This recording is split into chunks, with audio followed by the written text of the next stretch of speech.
Hello, everyone, and welcome to today's session, Why One Size Fits All Doesn't Work for Renal Diets. Thank you for taking the time out and being here today. This webinar is ran by the Responsum for CKD community, which is supported by Otsuka Pharmaceuticals. Candace, who will be giving the presentation today, is a board-certified specialist in renal nutrition and a registered dietitian. She has experience working in all types of dialysis and all stages of chronic kidney disease. If you have any questions during today's session, we will be running a live Q&A at the end of the webinar.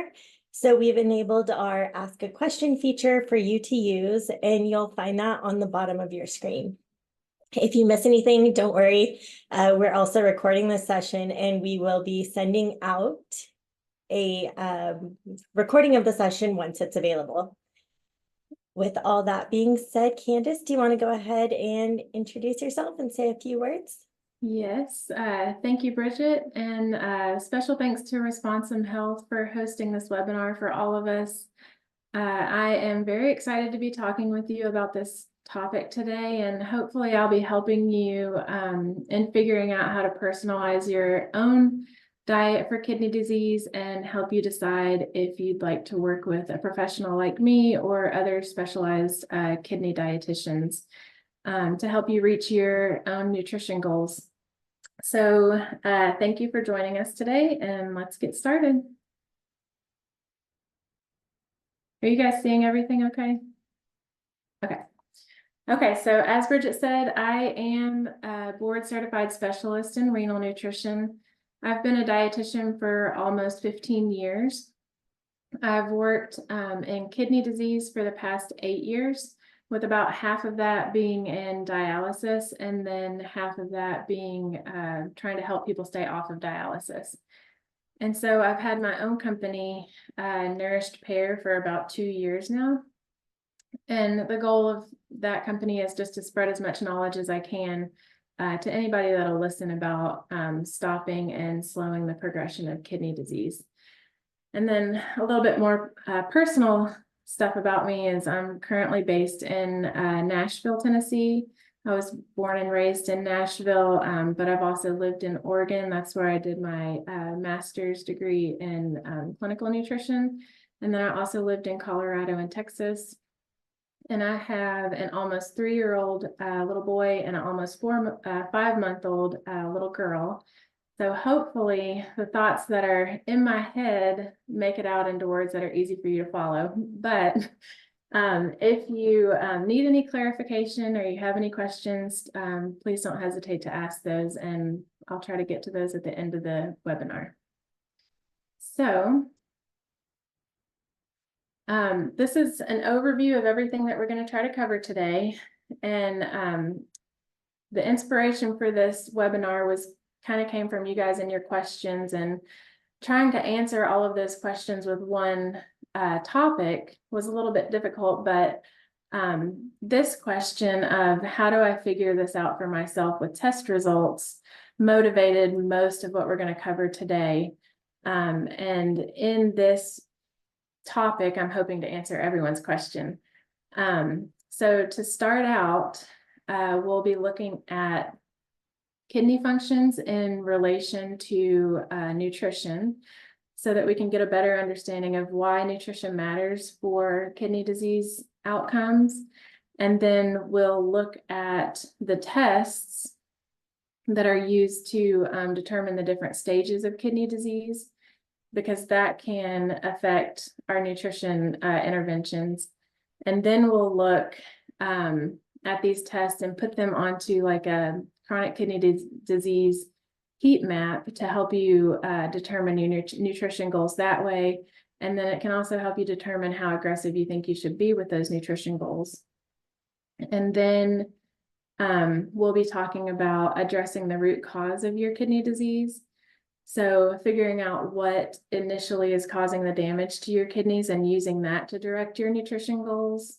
And then finally, we will review the nutrient recommendations for kidney disease with a heavy focus on protein and potential renal acid load, but we're also going to focus on sodium and fluid potassium, and phosphorus.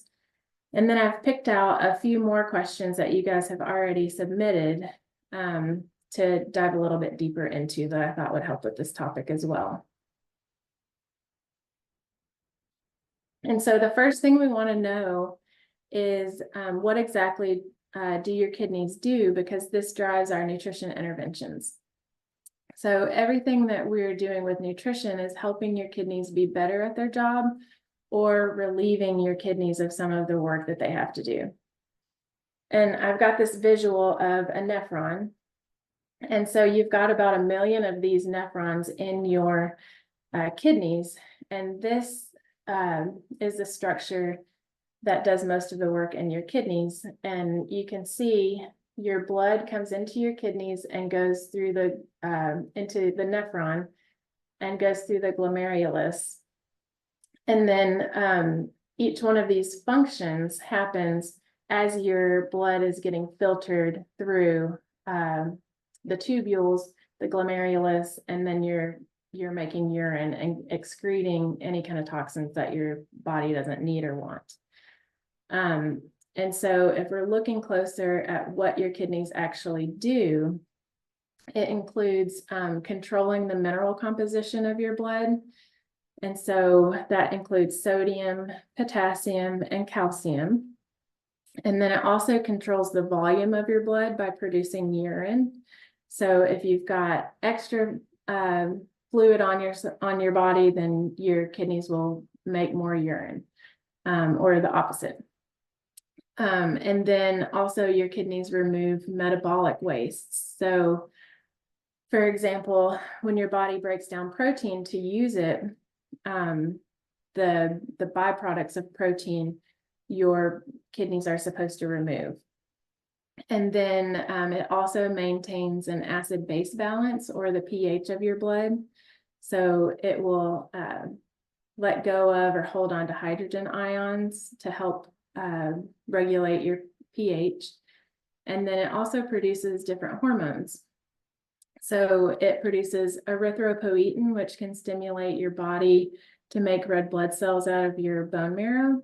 And it has different hormones that helps control blood pressure.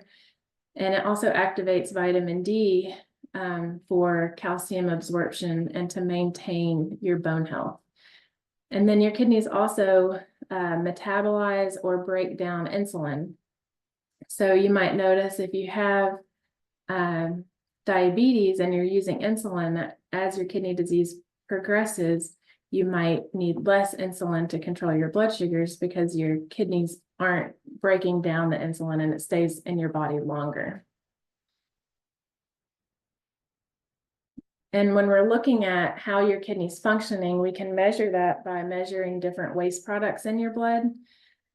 And so as your kidney function declines, then your waste products will increase because your kidneys aren't able to keep up as much. And so one of those waste products is creatinine, and it is the result of protein breakdown in the body. But creatinine levels can be affected by other things other than just your kidney function. So a person's muscle mass, hydration status, activity level, inflammation, infection, and malnutrition can all affect that creatinine level. So that's good to keep in mind when you're looking at that lab. But cystatin C is another lab that we can look at, and it's thought to be a better marker than creatinine for people that are overweight, have more muscle mass, or elderly. And it's also thought to be an earlier predictor of kidney function than creatinine. So sometimes you might have both of those labs. And then another waste product is blood urea nitrogen, or your BUN or BUN. And it is also a measure of a waste product called urea that comes when you break down the protein or the nitrogen in the food that you eat that your kidneys would normally eliminate in your urine.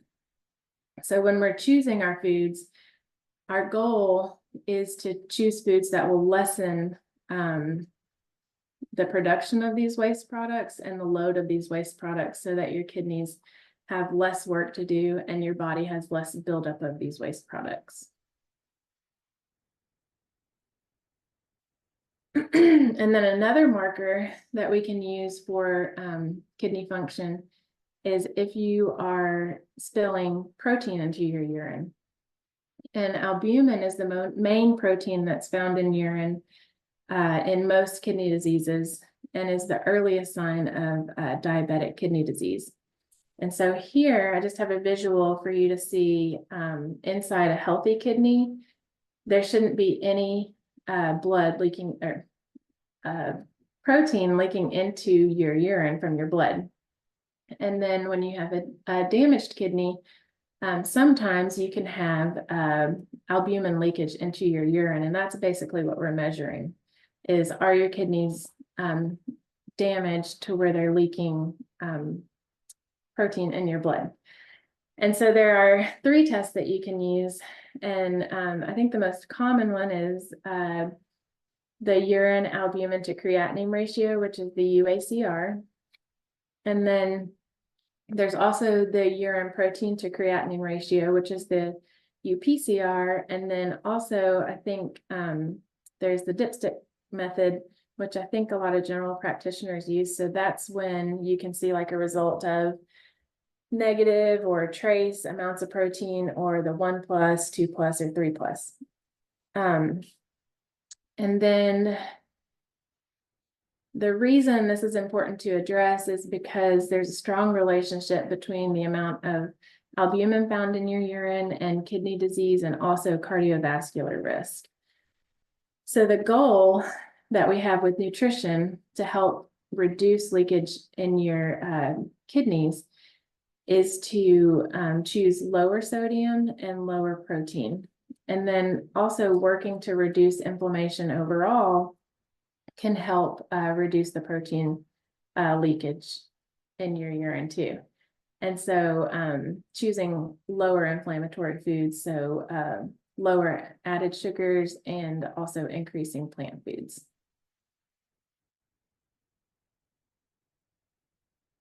And the GFR, which you're probably all familiar with, the glomerular filtration rate, is what we use to stage your kidney disease. And so over here on the right, you can see that the GFR, first of all, is calculated using those waste products we just talked about. So either creatinine, sometimes cystatin C, your age, and your gender. And it tells us like how well your kidneys are filtering and maintaining your blood contents. So over here on the right, we've got stage 1, which is basically you've had kidney damage in the past, but your function is normal. And so that's a GFR of 90 or higher. And then stage 2 is you've had kidney damage with mild loss of kidney function, and that is a GFR of 60 to 89. And then we've got stage 3A, which would be a GFR of 45 to 59, stage 3B, which would be GFR of 30 to 44. Stage 4 is a GFR of 15 to 29, and then stage 5 is a GFR of less than 15. And then it also corresponds with like the percent of kidney function that you have. The other thing that's important to note is over here, as you age, your kidney function declines naturally. So if you are older than 70 years old, then you can expect that your GFR should be around 75, and that would be pretty normal. So then here is the chronic kidney disease heat map, or the CKD heat map, and it helps determine how aggressive should we be in making changes to your diet. And so you can see you put your GFR over here on the left, and then if you have protein in your urine, you put it up here and follow what lab value you got for that. And this is the UACR, so the albumin amount in your urine. So you can see, let's say you are stage 3A. Over here, you've got a GFR of 45 to 59, and then you can see how the difference of having protein in your urine can affect the severity of your kidney disease. So if you found yourself in this yellow, you might say, okay, I'm doing pretty good. I'm pretty stable in the diet choices that I'm making. Maybe I can make a little bit of improvement. Or if you're in this red, you might want to be a little bit more aggressive with how much sodium you're eating or the amount of protein that you're eating, which we'll address later in the webinar too. So this CKD heat map helps us decide, how aggressive and what kind of nutrition interventions we want to choose.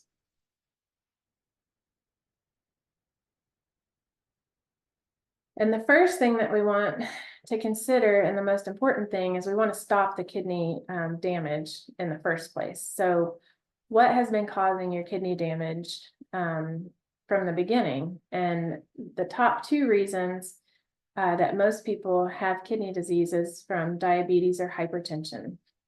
And so you want to find the root cause of what is causing your kidney decline. And then we want to make sure we address this before, we kind of do everything as a whole. So we want to make sure if high blood sugars were causing your kidney damage, we don't want any more high blood sugars. We want to try to control that the best that we can. Same with blood pressures.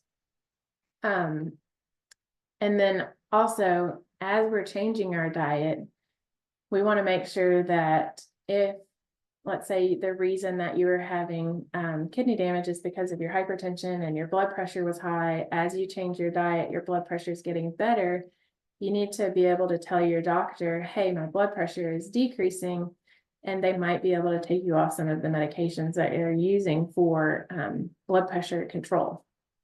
So keeping a log of your blood sugars, your blood pressures would be good to keep as you're making these diet changes. Another common reason people have declining kidney function is from recurrent kidney stones. So you may want to figure out, why am I having these recurrent kidney stones? Is it something in my diet that I can change? And there is a 24-hour urine test that you can do to look at it with probably a dietitian that is a renal dietitian. You can look at that 24-hour urine test and figure out if there are different reasons in your diet that are affecting the urine content that you could change. And then autoimmune diseases are another reason that you might have kidney decline, like lupus or IgA nephropathy. Polycystic kidney disease is another main contributor to chronic kidney disease. And one of the most common themes with all of these is we want to reduce inflammation. And we'll talk about that later too. So you want to find your root cause, and then you want to also reduce the inflammation that comes from having kidney disease as well. And then in general, what we're going to talk about after this will address a lot of these topics, but I just wanted to say, if you have kidney stones and that's the reason for your kidney disease, I highly recommend you check out the kidney dietitian. Her name is Melanie Betts, and her website is thekidneydietitian.com. And she is an expert in kidney stones and nutrition. And then the same with polycystic kidney disease. There is a dietitian, she's called the PKD dietitian, and her name is Diana Bruin. But she is the leading expert in PKD nutrition as well. So you may want to check them out if you have like kidney stones or polycystic kidney disease, and that's the reason for your kidney decline. I'll take a drink real quick.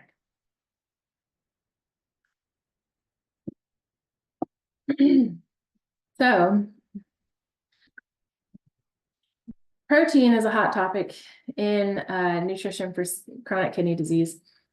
And the overall goal for protein is to eat less protein and to eat less animal protein specifically. And this is because animal proteins make it harder for your body to neutralize your blood pH. And that goes back to one of the jobs of your kidneys, is to neutralize your acid-base balance. And so the goal is to do this for your kidneys. So if you eat more plant proteins, less animal proteins, and overall probably less protein in general, it can help you decrease inflammation because there's less protein byproduct or urea for your kidneys to eliminate.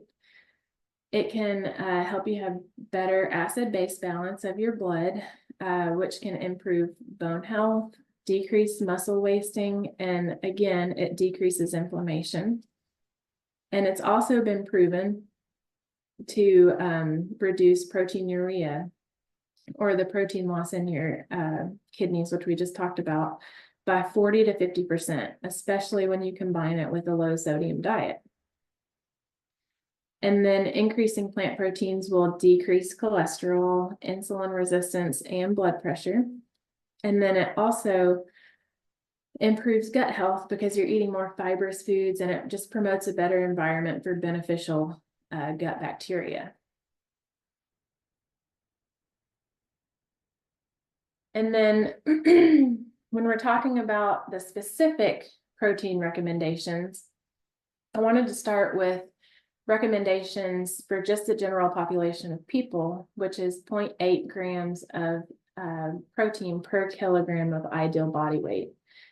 And the typical American eats almost 1.9 grams of protein per kilogram of body weight. So in general, when people say just eat less protein, that is why, because typically people are eating a lot of protein.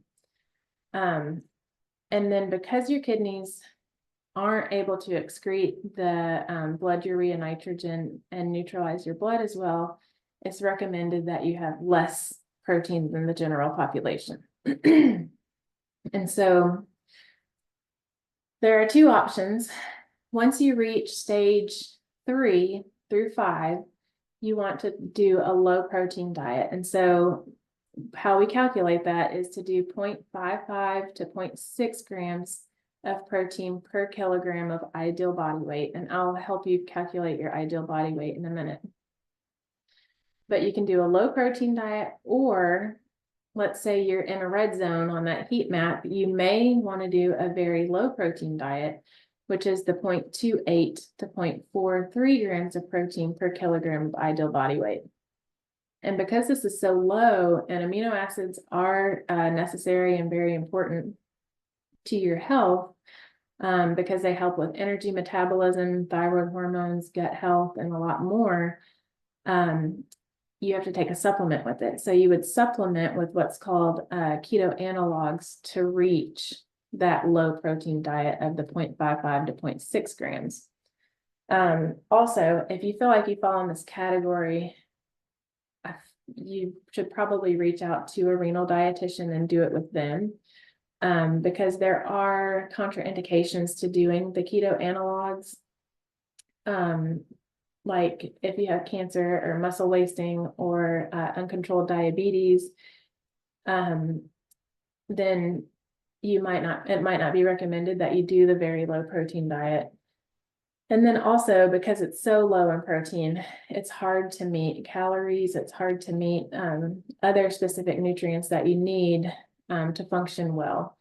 And if you're malnourished, then that also is not going to be good for your kidneys and can make your kidney damage worse. So all that to say, if you feel like you need to do the very low protein diet, reach out to a dietitian that specializes in it. And then also, the keto analogs are there. They're basically the amino acids without the nitrogen content. So you're not having that extra waste that you have to get rid of through your kidneys. And then because it doesn't have the nitrogen component, it'll pick up the extra nitrogen in your body. So it helps relieve some of that workload. And then if you have kidney disease with diabetes, then it's recommended that you have more protein. So you're back to the 0.6 to 0.8 grams of protein per kilogram of ideal body weight. And so to calculate your ideal body weight, we'll start there. If you're a woman, you start at 100 pounds. If you're a man, you start at 110 pounds. And then each inch that you're taller than 5 feet, you add 5 pounds. So for example, if you are a woman that's 5'7", your ideal body weight would be 135 pounds. And that is just used to calculate your protein. It's not like you should weigh 135 pounds. So your ideal body weight is 135 pounds, and you can go up 10% or down 10%. But really just, you could start at 135 and then divide it by 2.2, because that's how many pounds are in a kilogram. And then that would give you your ideal body weight in kilograms. And then you would multiply that by the low protein, either 0.55 to 0.6 or 0.6 to 0.8 for diabetes. And that would give you how much grams of protein you would want to shoot for each day. And so how does that look in real life? This is an example of how much protein is found in different foods. So here you can see 1/4 cup of nuts, which is about the size of a golf ball, or, you know, a handful, has 6 to 8 grams of protein. 2 tablespoons of nut butters or hummus has 6 to 8 grams of protein. And then let's go down here to 1/2 cup of beans, tofu, and lentils has 8 to 10 grams of protein. And then these two are animal protein. So you can see like a 3-ounce amount of fish, about the size of a check, has approximately 18 to 25 grams. And then 3 ounces of meat, which is like the size of a deck of cards or the palm of your hand, has approximately 20 to 25 grams of protein. And this just shows there's a lot more protein grams packed into a smaller amount when you look at animal sourced proteins. There's also another thing to consider when you're choosing the type of protein that you're going to eat, and we'll talk about that. So I had to cover potential renal acid load if we're going to talk about protein. So potential renal acid load is a measurement of the amount of acid or base that the food that you eat produces when you consume it. So higher PRAL values, it goes from like a positive down to 0 to negative. Higher PRAL values produce more acid, and lower PRAL values, so the negative values, produce more base, which is what we're shooting for, to help your kidneys maintain the acid base balance. And so the acid producers, there's a calculation for potential renal acid load, but basically the more protein or the sulfur amino acids and the more phosphorus that you find in a food, the more acidic it will be when you're eating it. And then the more potassium and magnesium and calcium you find, the more basic it will be. And so overall, plant foods are negative in PRAL, and animal proteins are positive in PRAL. And so that is another reason why you would want to increase plant foods and decrease animal protein. And the benefits of increasing, well, the reason you do this is because pork and red meat showed an increase in uremic toxins, acid production, and it upset the gut flora. Chicken, fish, and eggs and dairy have less of this effect, but there's still a positive PRAL value. And then the other consideration is fish provides those healthy fats that can help decrease inflammation. And so that's what you can kind of take into consideration when you're thinking about if you want to include animal proteins or which ones you want to include. And the benefits of increasing plant proteins are that they have fiber and prebiotics, which promote gut health and can improve uremia, or the amount of toxins in your blood.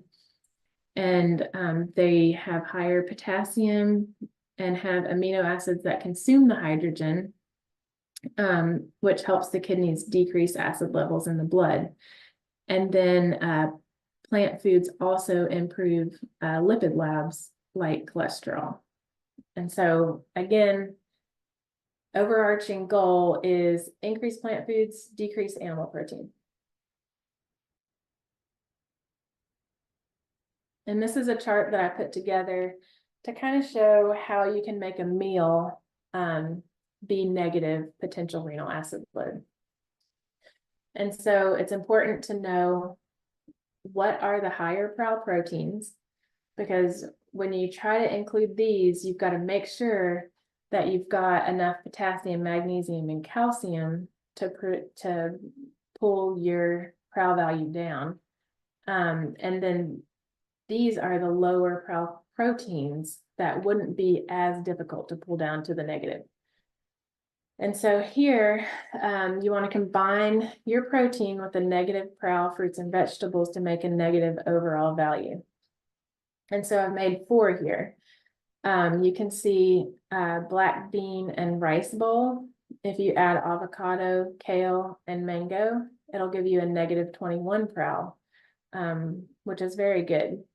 And then if you want to try to include salmon, you could do like a salmon quinoa salad with negative PRAL vegetables and fruit like spinach, raisins, and mushrooms. And you can see it was a little bit harder to bring that PRAL down. And it's at a pretty good value. Like I would say this is a good meal. And then just consider when you're eating like breakfast and lunch, you want it to be a negative value so that by the end of the day, you're in a negative value. And then here I tried to include an egg for breakfast. So you could do a poached egg, oatmeal made with coconut milk, and then have strawberries and bananas with it. And you would have a negative 4 PRAL. And then something for lunch you could do is like a peanut butter and apple sandwich with raw vegetables like broccoli and carrots, and that would put you at a negative 4 PRAL too. And so once we move into sodium, sodium is a necessary nutrient for your body.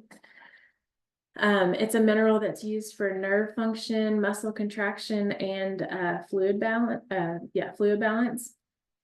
But eating too much sodium can make you retain fluid and increase your blood pressure. And so you can sometimes see this visually and sometimes you can't. So like for me, for example, if I eat a lot of sodium, I can see it in my eyes. My eyes are puffy. My rings are tight. And then some people, like they'll have edema in their legs or swelling in their legs or their feet. Sometimes people, it's harder to notice this, but some people will hold it in their abdomen. And then some people will hold it around their heart and their lungs. And you can tell like you might have trouble like walking when you didn't before. With your breath.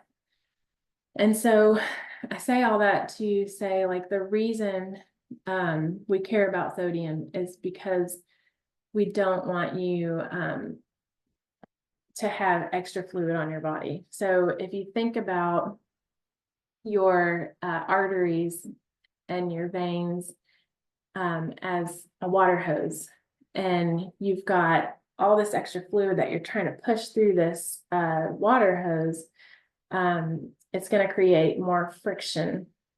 And so as your blood pressure increases and you've got more fluid than your body is supposed to have on it, you're trying to push all that fluid through the same small vessels and creating all this extra friction. And all that extra friction can cause scar tissue. And then that scar tissue builds up and makes that hole even smaller, and you're still trying to push fluid through it. And so it just kind of turns into a bad feedback loop of extra pressure, and then friction, and then less amount of volume, smaller size to go through with the same amount of volume. But that is kind of how blood pressure can damage all your arteries and your kidneys. So it's important to try to stick to the recommended amount, so that you don't have that extra fluid. So for chronic kidney disease, the recommendation is to eat less than 2,300 milligrams of sodium per day. And how to personalize that is, if you're someone that also has cardiovascular disease or hypertension, you'd want to shoot for less than 2,000 milligrams a day. And then if you're someone who has congestive heart failure, sometimes that can be less than 1,500 milligrams per day. And then other considerations that might make you want to have less sodium than the 2,300 milligram recommended amount is if you're having trouble with your blood pressure, or if you're having trouble with fluid retention. And so if we go to this next slide, I talk about different ways and good strategies to reduce the amount of sodium in your diet. So first, you need to find out how much you're getting now, and then where you're getting it from.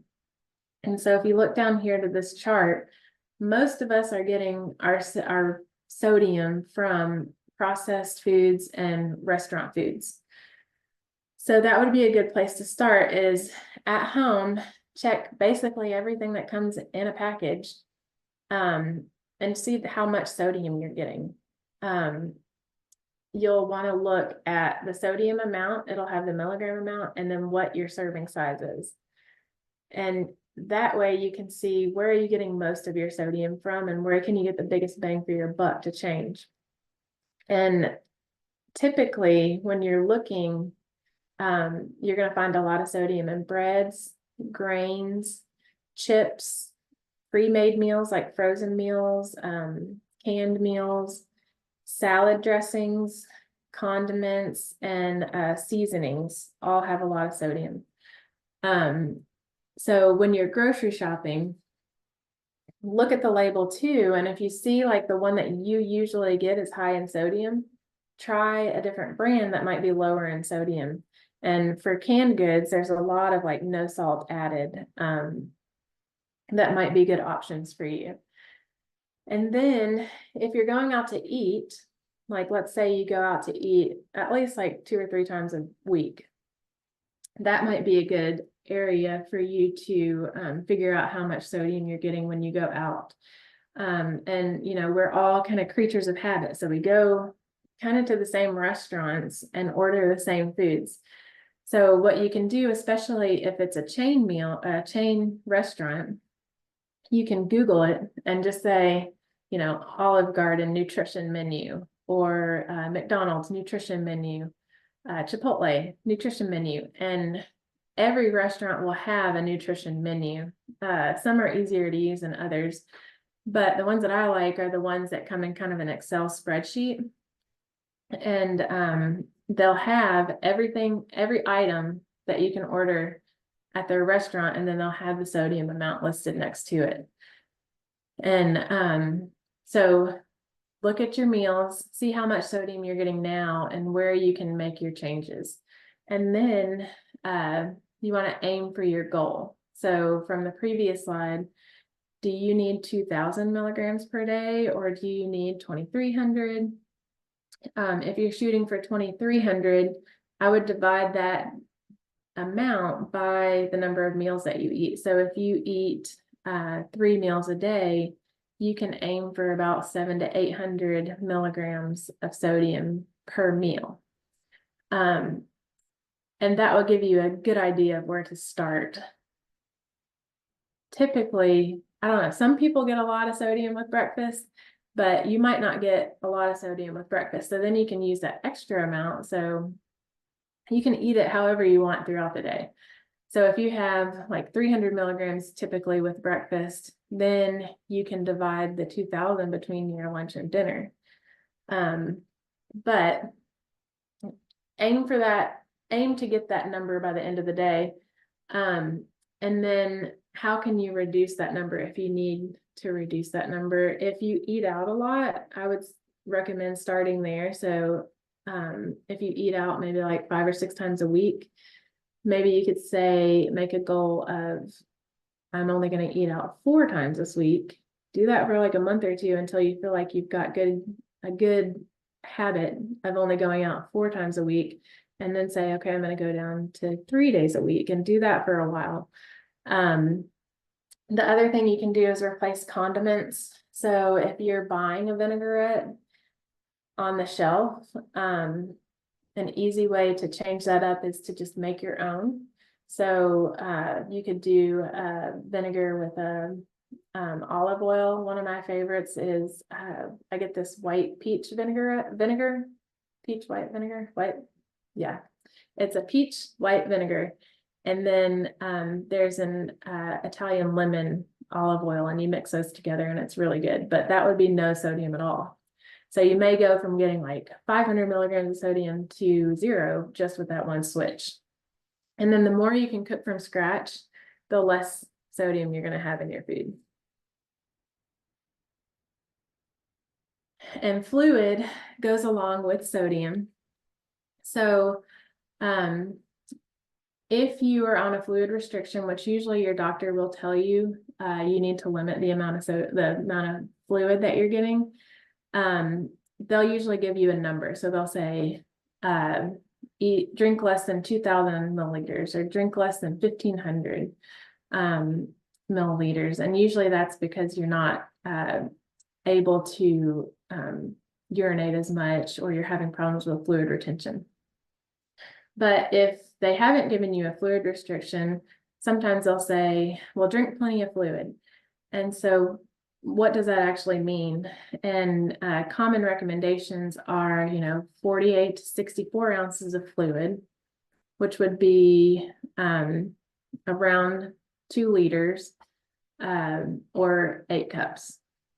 And then you want to make sure most of that is mostly water. You also want to limit your caffeine, I would say, to like 1 or 2 servings maybe of like an 8-ounce cup of coffee, because caffeine can act as a diuretic and it can dehydrate you more quickly than if you weren't drinking it. Some other common recommendations I hear is like, just drink to thirst. So if you're thirsty, go ahead and take a drink. And then if you have kidney stones, your goal might look more like drink at least 3 liters of water per day. And then we'll talk about potassium. So potassium is a mineral that's in our body that helps with nerve function, muscle contraction, and heart rhythm regulation. And too much or too little potassium in your blood can lead to irregular heart rhythm and increased health risk. And so what we recommend now is different than what we previously recommended, but we recommend, if you don't have a high potassium, don't worry about it. You're eating a good amount of potassium. If you do have a high potassium, we need to figure out what's causing that.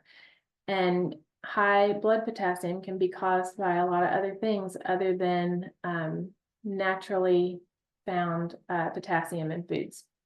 And so it could be just that your kidney function is declining and your kidneys aren't filtering out that potassium anymore, which happens later stages of kidney disease. And so that could be one of the causes. Different medications can cause an increase in potassium, like NSAIDs or blood pressure medications. Uncontrolled blood sugars could be a sign of insulin deficiency, which could cause your potassium to be high, or excess insulin could also be causing a low potassium. And this could happen because your kidneys aren't breaking down the insulin. And then, so correcting this could correct your potassium. Also, constipation can cause increase in potassium because potassium is also excreted in your stools. And so if you're not stooling when your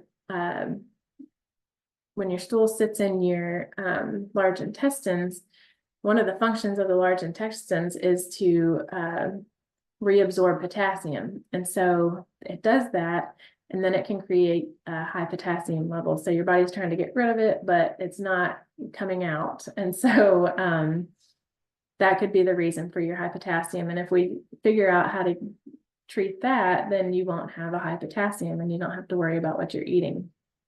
Metabolic acidosis can also cause a high potassium.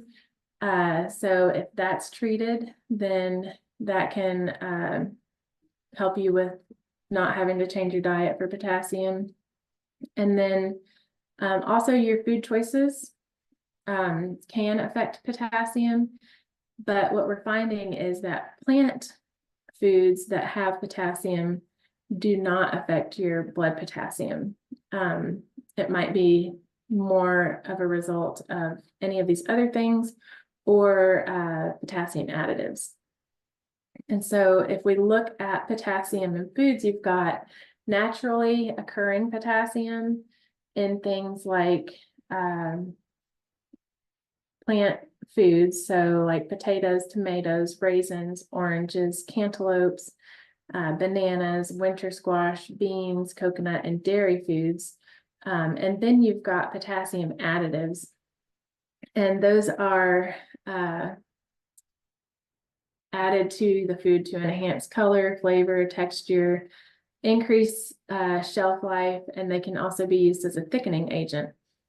And this type of potassium is more bioavailable. So if you got like the same amount of potassium in a potato as you do in Diet Sprite that has potassium citrate in it, you're going to absorb more of this than you would out of a potato. And another reason we don't want to automatically remove potassium from your diet is because those naturally occurring potassium foods help with blood pressure as well.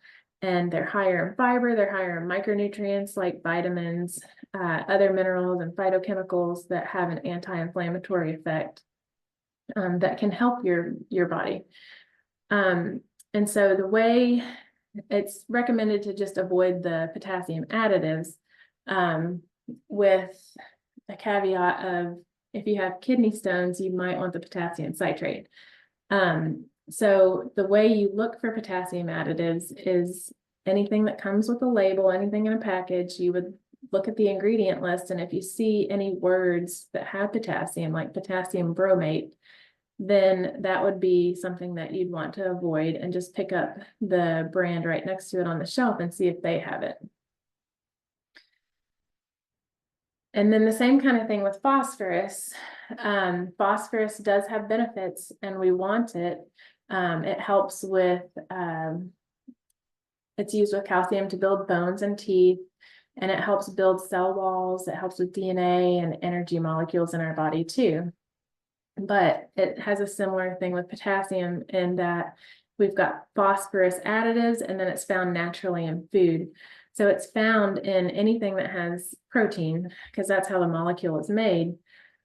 So you've got plant-based phosphorus foods. You only absorb like less than 70%, less than 50% of the phosphorus in that. And then animal protein, you absorb 40 to 70%.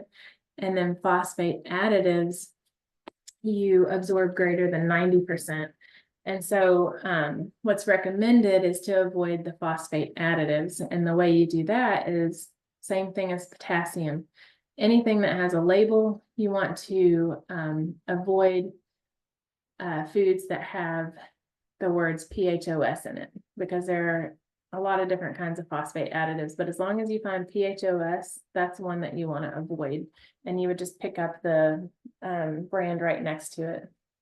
And the reason that we want to avoid these phosphate additives is because they're related to progression of kidney disease, bone disease, and also hardening of the arteries.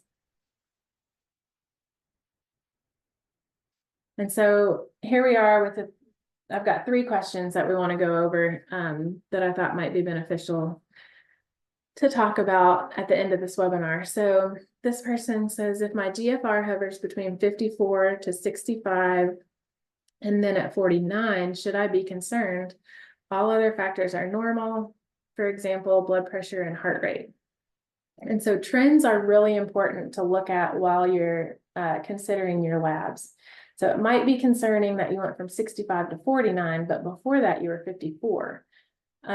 So this isn't really a downward trend in your GFR. It's more of a stable trend because you're bouncing up and down. You might look at like what was going on, what was going on when you had the 65 and what was going on when you had the 49, to make those changes. Like, is there something that would have made your creatinine go up when you had the 49? Like, were you sick? Did you have other inflammation going on? And then, so initially I would say, not really concerned. Figure out where you are on the heat map as well. Do you have protein in your urine? Is that something that you need to be addressing so that you can stay in this range? And then also just making sure that you're doing everything to create a good environment for your body to stay at this range and stop the progression of your kidney disease. So overall, not concerning, and make sure you monitor your trends. This person asks, what vitamins should I be taking? And there are a few vitamins and supplements that might be beneficial with kidney disease. So, and that stems back to, well, what are your kidneys supposed to be doing? And a lot of the times with kidney disease, you might need a vitamin D supplement. So making sure you know your vitamin D levels and talking with your provider to see if you need to supplement with vitamin D. And if you do need to supplement with vitamin D, pair it with a K2. So you can buy a supplement that's like vitamin D plus K2, and that K2 ensures that the extra calcium you're absorbing because of taking a vitamin D will go into your bones instead of your arteries. And then because, it's recommended to have a low protein diet and less animal protein, sometimes when you have kidney disease, you might need iron supplementation, and you might need vitamin Bs. So a B complex might be good for you. And then because kidney disease can cause inflammation, it might be beneficial to take an omega-3 supplement. And along the same line, you want to have a good gut microbiome. And so taking a renal specific probiotic, there's one called Renal, might be beneficial as well. But I do have a whole blog article about, it's called the Renal Dietitian's Guide to Vitamins and Supplements for CKD, where it goes into like a great detail of what supplements you might need, how to tell if you need them, when to talk to your provider, and then what supplements might not be good. So I'll include a link to that so that we can send that out after the webinar. And then this final question is, how do I incorporate dietary restrictions with diabetes in taking care of your kidneys? And I think we could do a whole webinar on this, but typically you're doing good by going back to your root cause. So if diabetes is why you're having kidney disease, you want to make sure that you're doing good with your blood sugars, right? And so in general, I would say, start with the kidney diet, and then add on top of that, which I typically recommend for everyone I follow it, is just a general healthy plate. And so when you're making your plate, you know, you want to have probably half of it with non-starchy vegetables, a quarter of a plant protein, and then a quarter of a carb. And that carb could be, you know, part of your beans, rice, grains, bread, or fruit. And what you're trying to do is have the same amount of carbs with breakfast, lunch, and dinner. So you want to have something like maybe 45 to 60 grams of carb with breakfast, and then 45 to 60 grams of carb with lunch, and 45 to 60 grams of carb with dinner. And what you're doing is, since those carbs are what raises your blood sugar, you're helping your body do that by what you're eating. So you wake up, you have some carbs. By the time you're coming back down, you have some carbs, and then you have carbs again. So you're creating more ripples than, you know, tsunamis if you don't have any carb, and then you have a lot of carb. So it's important to reach the lower number of the carbs that you're aiming for. So like, it's important to reach the 45 grams, and it's also important to try to stay below the 60. And that can change depending on, you know, if you're male or female, or how much you weigh and all of that. But general quick answer is just make sure you're eating carbs throughout the day. And that's everything I had planned. I think we have a few minutes to do some more questions. Yes, hi. So we can go ahead and look here. I see one that says, regarding protein and cancer, my father has stage 4 cancer and was told by his dietitian to keep up both his calories and his protein, but now his GFR is hovering around 30 to 33. How much protein should he actually be eating? Well, that would be a hard question to answer. You may want to try to find a renal dietitian, but with cancer, it does increase the amount of protein that we would recommend. And I have had a client with cancer before, and I can't remember exactly what I ended up aiming for, but it might have been around like 1 to 1.1 grams of protein per kilogram. But you'll want to look at, like, is he malnourished? Is he able to keep his muscle mass?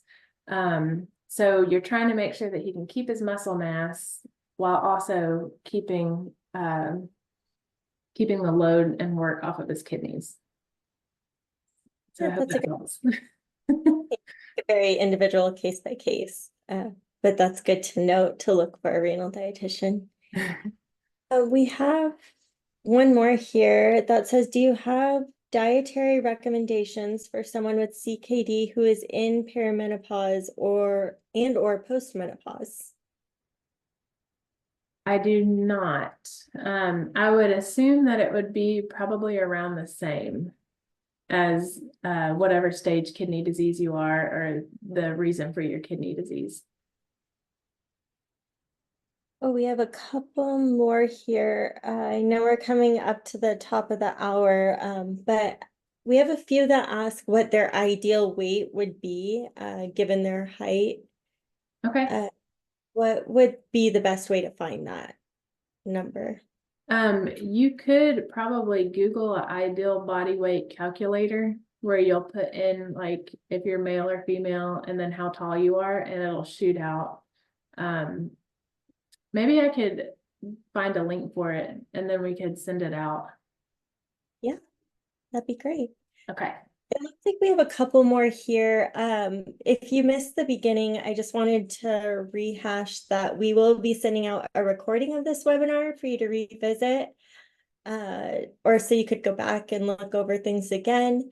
And for the questions that we did not get to answer during the session, or were not answered during the presentation, we'll respond to those via email, just so everyone here feels taken care of.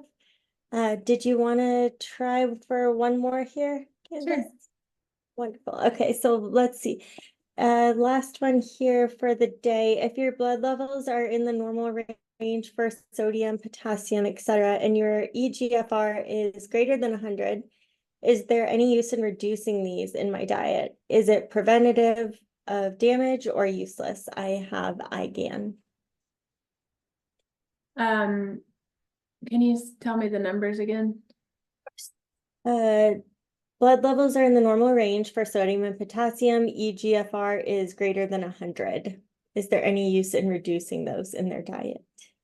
And is it preventative of damage? I don't think so. I would just follow like a general healthy diet.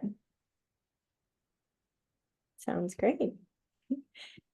So for those and for the rest of these, we'll be going back to them over email along with a copy of the slides and a recording of the session. Otherwise, I just wanted to thank you, Candace, for taking the time to share all of this helpful information with our community and answering these questions. It's been such a pleasure talking to you today. Okay, Listening thank you. Thank you. I appreciate it. Thank you so much. Thank you, everyone, for joining. We'll be reaching out soon.